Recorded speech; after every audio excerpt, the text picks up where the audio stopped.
Public transportation is essential to the vitality of the city of Chicago. Chicago is no stranger to big ideas and bold infrastructure projects. From the Chicago River's reversal to the Willis Tower's construction, the city has a history of tackling ambitious endeavors. The latest in this lineage is the Red Line extension, a $5.7 billion plan to expand one of the city's key transit arteries further south. However, with its massive price tag and lingering questions about execution, is it a transformative investment or a costly gamble? Let's break down in today's episode. The Red Line is one of the busiest lines in Chicago's L system, operated by the Chicago Transit Authority CTA.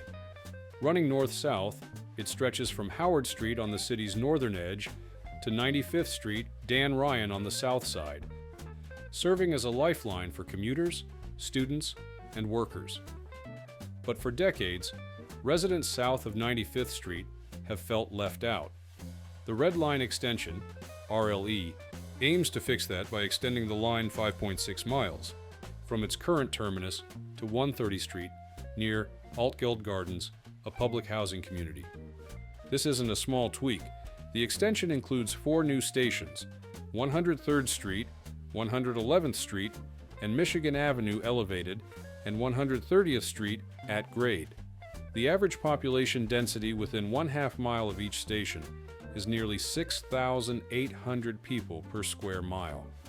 Each station will include bus, bike, pedestrian, and park and ride facilities connections.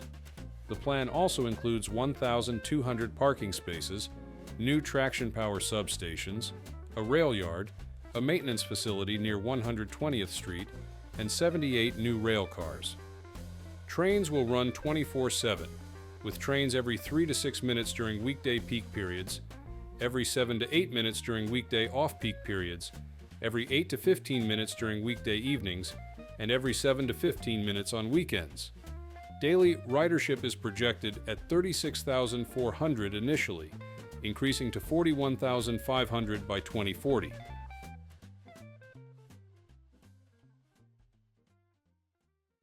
As the largest single transit investment in CTA history, RLE is a long-awaited initiative aimed at improving transit equity and economic opportunity in Chicago's far south side. The Red Line extension will enhance connectivity for historically underserved neighborhoods such as Roseland, West Pullman, and Washington Heights, providing better access to jobs, schools, healthcare, and commerce.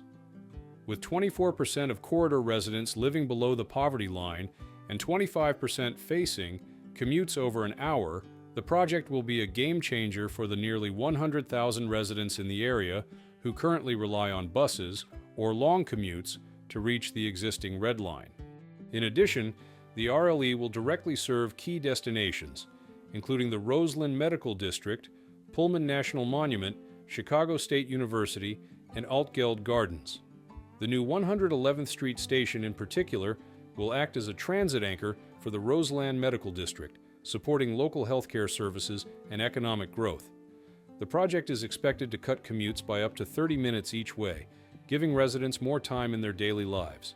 I had no idea about the CTA Red Line extension until this program, and I actually think it's pretty cool. That gives me more access to the city and also opens up more job opportunities. Beyond transit improvements, the RLE will be a catalyst for economic growth. CTA estimates the project will generate over 25,000 jobs in Cook County and drive $1.7 billion in real estate activity by 2040.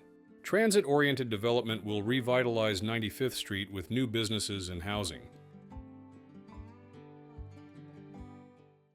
A whopping $5.7 billion. That breaks down to roughly $642 million per mile, making it one of the most expensive transit projects in recent U.S. history on a per-mile basis. For comparison, other cities have built similar extensions for a fraction of the cost. Let's put that $642 million per mile into perspective. Montreal recently completed a 10.3-mile metro expansion for $140 million per mile. Madrid, a global leader in cost-effective transit, has built subway lines for as little as $50 million per mile. So why is the RLE so costly? Part of it comes down to scope. This isn't just a simple track extension. The project includes elevated structures, new stations with modern amenities, think accessibility features and bike parking, and that massive rail yard. Land acquisition is another factor. Buying a property in a dense, urban area isn't cheap, especially when you factor in legal fees and community negotiations. Labor costs in the U.S. are also higher than in many countries, thanks to union wages and stricter regulations. Then there's the American premium. The U.S. has a well-documented habit of overpaying for infrastructure compared to peer nations. Bureaucracy, environmental reviews, and a fragmented planning process often inflate costs. Posts on X have highlighted the disparity, with users pointing out that Chicago seems to be spending more to get less. Some argue the money could fund multiple smaller projects, like bus rapid transit or station upgrades, across the city instead of betting it all on one line. Recently, on Reddit forums sparked a lively discussion about this project, with users offering a mix of skepticism, frustration, and cautious optimism. One standout comment criticized the project's ballooning costs, pointing out that $5.7 billion for 5.6 miles is insane. Over $1 billion per mile when other cities build whole systems for less, reflecting a common sentiment about inefficiency and overpayment in U.S. infrastructure. Another user sarcastically remarked, "Can't wait for the ribbon cutting in 2045 after another $2 billion in unforeseen expenses," capturing the cynicism about delays and budget overruns, a nod to Chicago's rocky construction history. On a more hopeful note, a commenter highlighted the potential benefits, saying, "If it connects the far south side like they promise, it could be a game changer for jobs and access.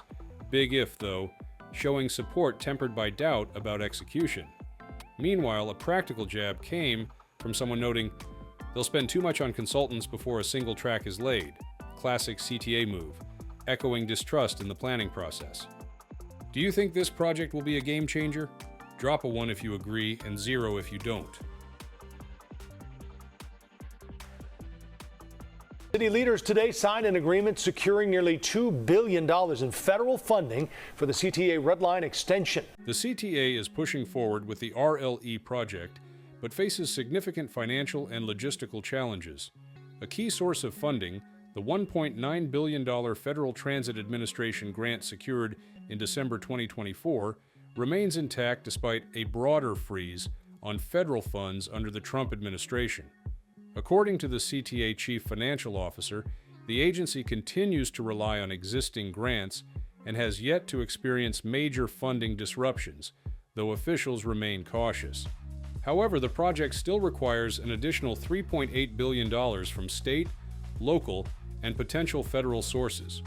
Financially, the agency is under strain, depending on federal support while facing projected budget gaps of $600 million in 2026 and $640 million in 2027. It has a temporary cushion of $578 million in remaining COVID-19 relief funds for 2025, but without additional revenue sources, service reductions could become necessary. While the FTA grant provides crucial momentum, ongoing uncertainties surrounding federal funding and long-term financial stability cast doubt on the project's future. If the necessary funding is secured, construction could begin in 2026 and finish by 2030, though large transit projects frequently encounter delays.